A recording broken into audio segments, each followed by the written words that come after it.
Good evening, my horror friends, and welcome. Tonight, we have a new story written by yours truly, but before we get into that, I just quickly want to talk about the audio in this video. I have done a few things to the audio that will hopefully improve the quality.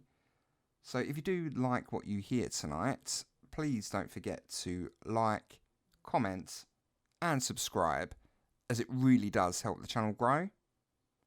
But without further delay, I present to you Almost Beautiful.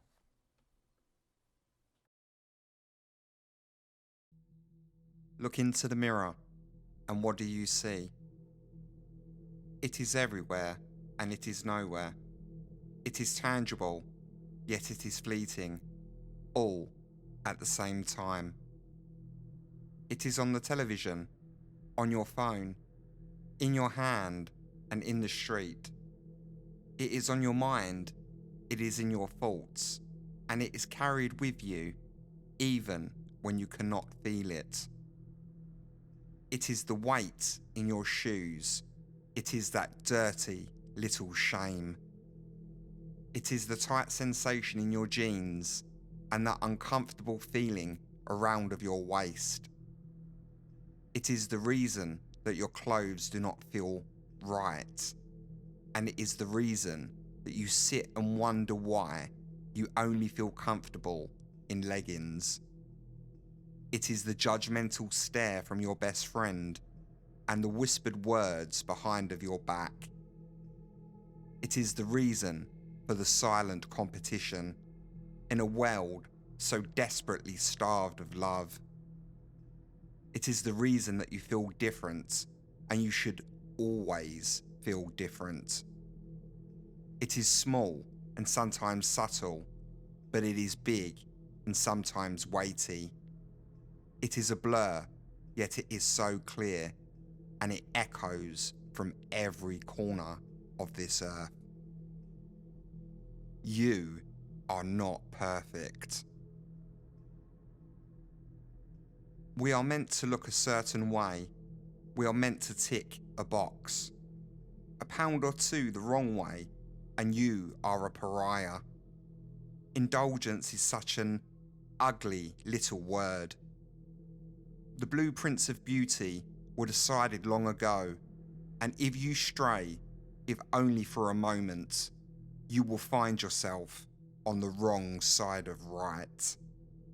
I knew this to be true the first time that my mother questioned my body.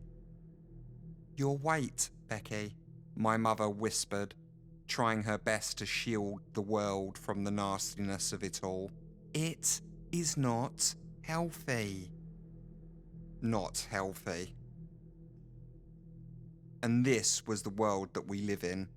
This is the best that we can hope for. A life where a parent can shame her daughter. A world where the imaginary line of perfection is everything. The indoctrination rolled so easily from her tongue. This is not normal. Normal? The meaning was all but lost. Normal is nothing more than a collective decision, a thoughtless reconciliation made by unthinking people. Normal is the flavour of the month, a passing fancy, a dynamic word with a dynamic meaning, one that changes effortlessly, dependent on what the normal people think. And until that day, I felt normal, but following that, everything changed. It was presented under the guise of concern, but I knew the truth. I knew that I was a shame. I did not tick that box, and I did not look how I was meant to. I had always been aware that society relishes in pitting our sexes against each other, but I never, not even for a second, expected it from my mother. "I am worried about you." There is not a single word in this world that can accurately describe the measurement of guilt that I felt in that moment. Maybe we should, I don't know, maybe we should see a doctor? A doctor. And that was the answer? Just as so many that had come before her, my mother had settled upon the superficial. Cut it out, inject it, suck the fat and rebuild. Be better, build better. If you pay, you can be anybody. But was that really the answer? Was this really the pinnacle of our race? So caught up, entangled within the imaginary idea of what our bodies should be? Were we nothing more than our temple? Was our worth as weightless as our weight? My young mind raced. I could not comprehend the complexity. If God had built us in their image, were they too artificially tanned? It was not long before I realized the horrible truth. It came to me in the form of a burger.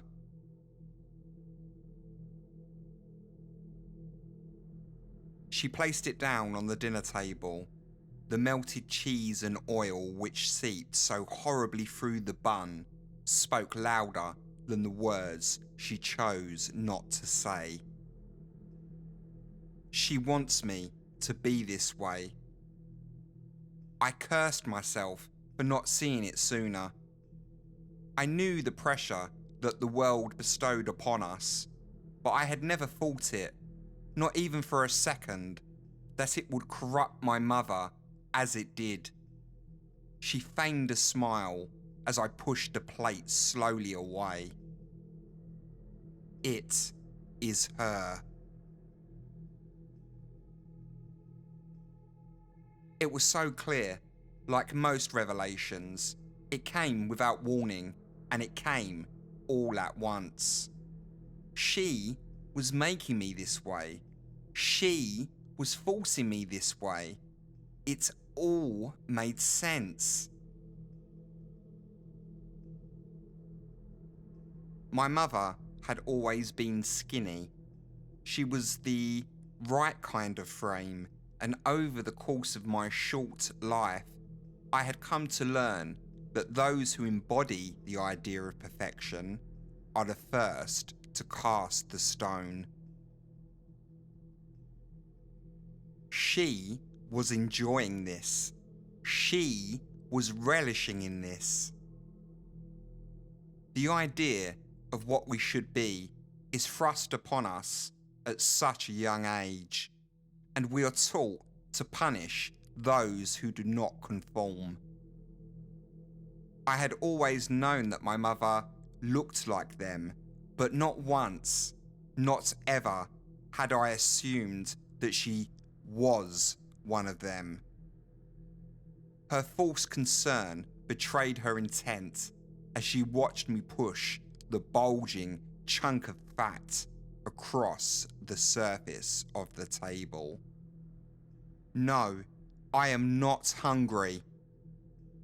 Almost immediately, her mood changed. Eat!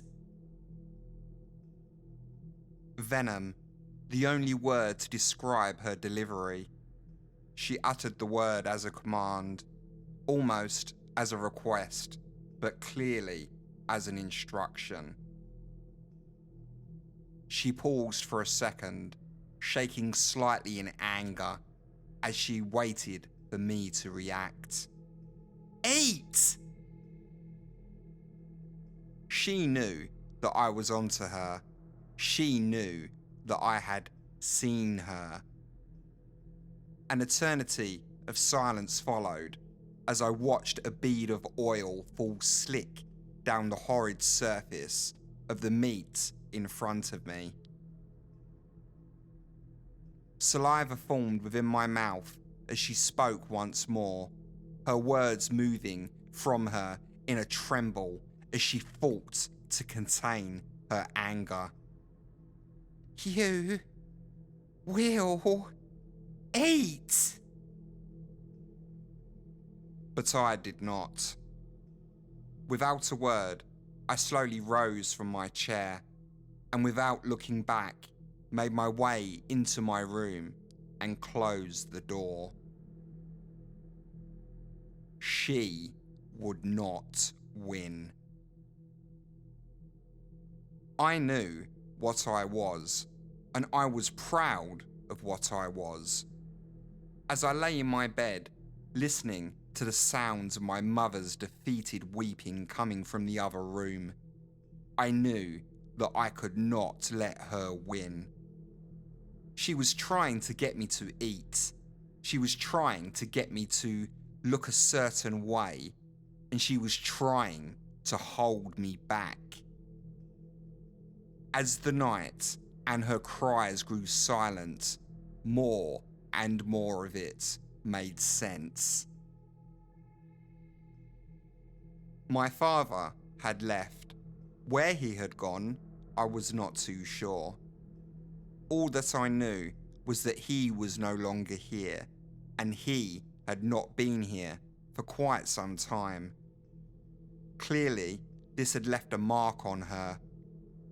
In the light of the revelation, I could see that which had eluded me before. When he left, it changed her. That was when the shame had begun. I mean, I had not felt guilt. I had not felt sorrow before then, but it had changed her. Ever since then, I was not what I should be. I did not look a certain way. I was unhealthy. I had to see a doctor. This had not been the case before he left, so why was it now?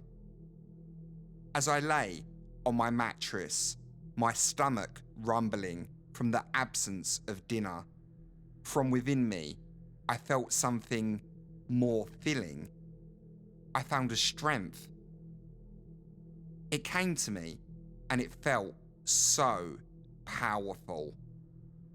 It was a will, a calling, a resolve, and a commitment, and it sustained me. She would not get the better of me.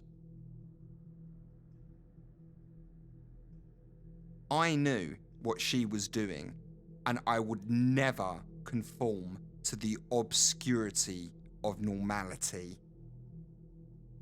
She wanted me to be fat. That much was clear. Whatever sick pleasure she got from the torment, she would get no more. The burning desire within me was unwavering. She would not win. And so we began our impasse.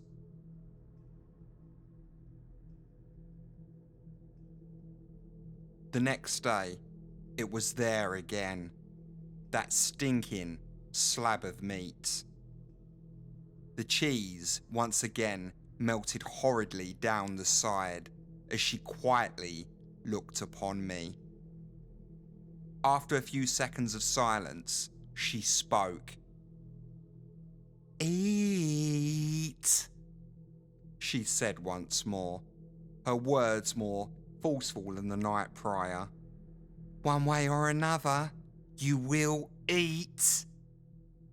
I returned her contempt with a smile and slowly slid the plate from the table, and within the beautiful sound of glass smashing against ground, I chuckled in defiance. "No!" She screamed, she yelled, she fought with all of her energy, but she was spent. She knew that I could finally see her for what she truly was. The bullying, the shaming, being made to feel less than perfect. It was all coming to an end, and she was powerless to stop it.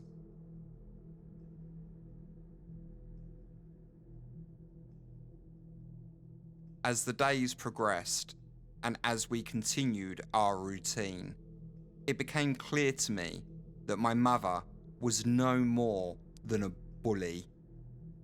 Every single time that I slid that burger from the table, her anger grew. She was slowly losing control of her victim. No longer would I be submissive, and that last element, that last little ounce of her control, the last thing that she could impart her will upon, was slowly slipping from her fingers. And with all of her anger, with all of her self-loathing, she knew that there was nothing that she could do to stop it.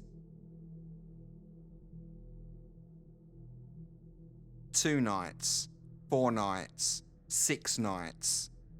Every single night, I would lay there, stomach aching, and I would think. Sometimes, on the nights that I felt the weakest, I would pull at the excess flesh around of my bones and I would cry. How could someone do this to their own child? What kind of a mother was she? It had all happened so gradually, but over the years since my father had left, she had turned me into a beast. She feigned a concern for my health, but what had she done to me? After a week, I could not even bring myself to look into the mirror. She had made me a victim, but I was a victim no more. She would see me for what I was, and she would see the strength that I had, and that would be my reward. On the 10th night, she decided to try something new. The steak was full, and the steak was heavy. The weight of the slab seemed to press hard against the plate as I slowly took a seat. I moved into my chair with a silence as she quietly watched me from across the dinner table. "Eat!" This time, the word came to me as a plea. Slowly, I looked up from the stinking piece of meat and met her gaze. I could see it. Behind her eyes, behind that blank, empty stare, was a hint of cunning. My stomach rumbled slightly as a smile slowly formed across her lips. "Eat," she cooed, sensing my wavering restraint. "Doesn't it look like it would taste so good?" My lips began to tremble as a tear formed within my eye. No, I spluttered, my mouth once again filling with saliva. I won't. Slowly, she rose from her chair, sensing my weakness, and approached as her smile grew wider. "Are you sure? It looks so good. Are you sure you don't want to eat?" Radiance, pleasure, comfort. The smell filled my nostrils as my stomach turned. In front of me, a conundrum of taste lay waiting, my tongue beckoning to feel the perfect sensations once again. I looked left, I looked right, but it was useless. After a few seconds, my eyes once again fell upon the thing on the plate in front of me. "Eat," she repeated, moving in and placing a hand lovingly on my head. "It will make you feel so much better. Just eat, baby. It will taste so good." I tried. I fought. I willed my arm not to move, but all I could do was watch helplessly as the fork rose before me. Tears began to stream down my cheeks as my resolve broke and I lifted the fork to my lips.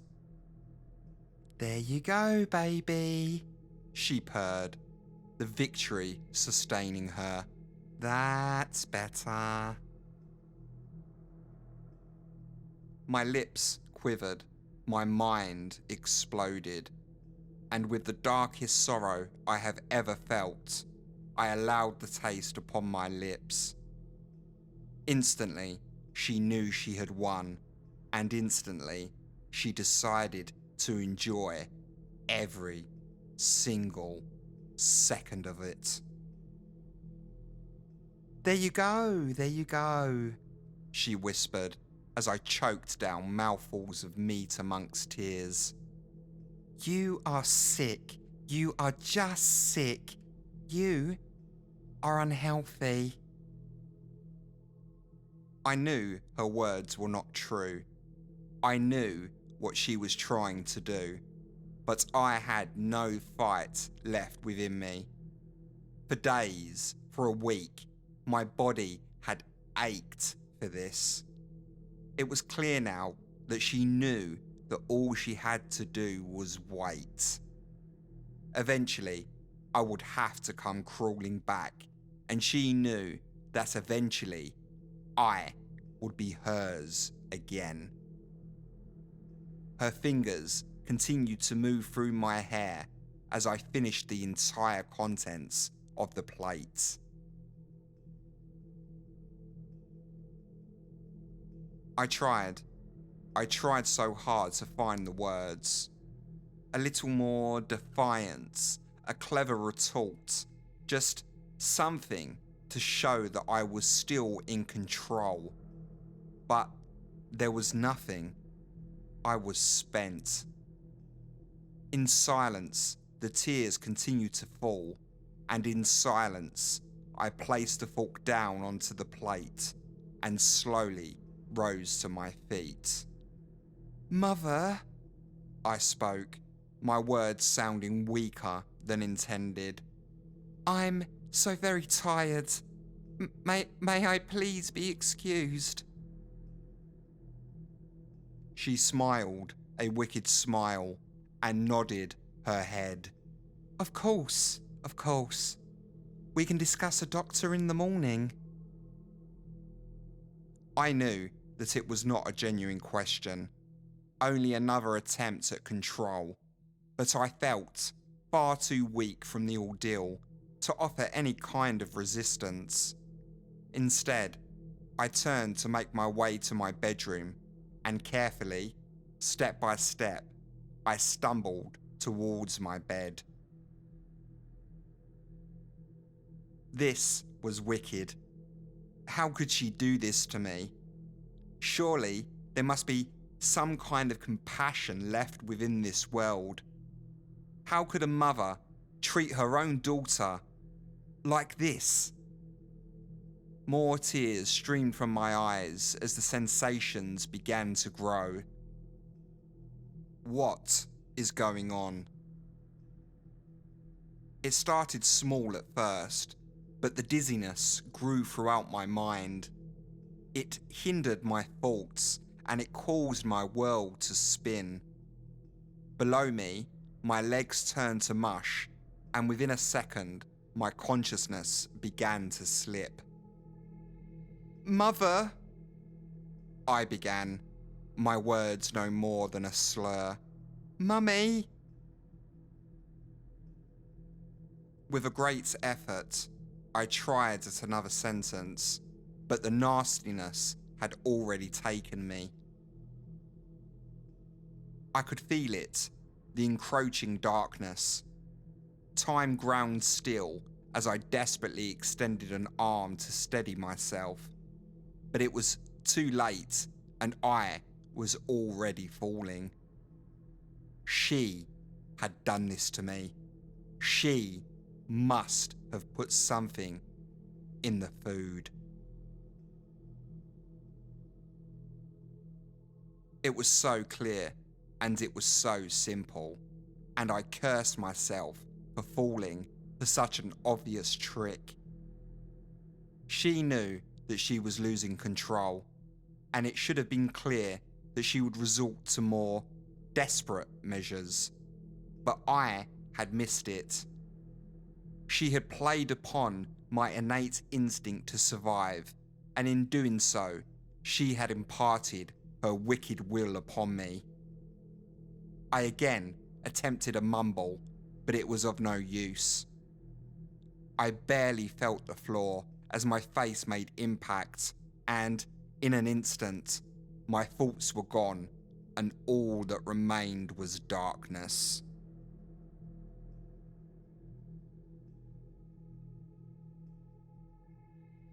I could hear them all around of me. A dream never dreamed, an existence not my own. My eyes moved to open, but all that I could muster was a slight movement within one eyelid, and when I did, all that I could see was motion. I was moving, but it was all wrong. The world was tilted, and everything did not make sense. Within echo, they spoke, and within a dream, their words moved with a frenzy. "Oh my God," said one. "How long has she been like this?" said another. The fuzzing within my mind shattered my thoughts as I weakly pushed to regain my sight, and slowly my other eye opened. Somewhere within the distance, my mother was speaking. "I've tried so hard to get her to eat," she sobbed, "but she just kept refusing. She just kept refusing." Their words, however, did not matter. As the bed I was on stopped within the doctor's office, right in front of the metallic cabinet, and my eyes settled upon my own reflection, I knew the truth. Look into the mirror, and what do you see? It is everywhere, and it is nowhere. It is tangible, and it is not, all at the same time. It is on the television, on your phone, in your hand, and in the street. It is on your mind, it is in your thoughts, and it is carried with you, even when you cannot feel it. It is the weight in your shoes. It is that dirty little shame. It is the tight sensation in your jeans and that uncomfortable feeling around of your waist. It is the reason that your clothes do not feel right, and it is the reason that you sit and wonder why you only ever feel comfortable in leggings. It is the reason for the silent competition in a world so desperately starved of love, and it is the reason that you feel different, and you should always feel different. It was the truth, and finally, after so much struggle, I finally could see the truth. As I looked upon my own sleek reflection, at the perfect, tight skin hanging across my perfectly tight skull, at the perfect stomach below the horrid gown that they had dressed me in, at my thin, bruised, and stained legs crossed artistically at the bottom of the bed, I finally knew. A tear of joy would have fell from my eye if my body could still muster one. After so much struggle, I was finally almost beautiful.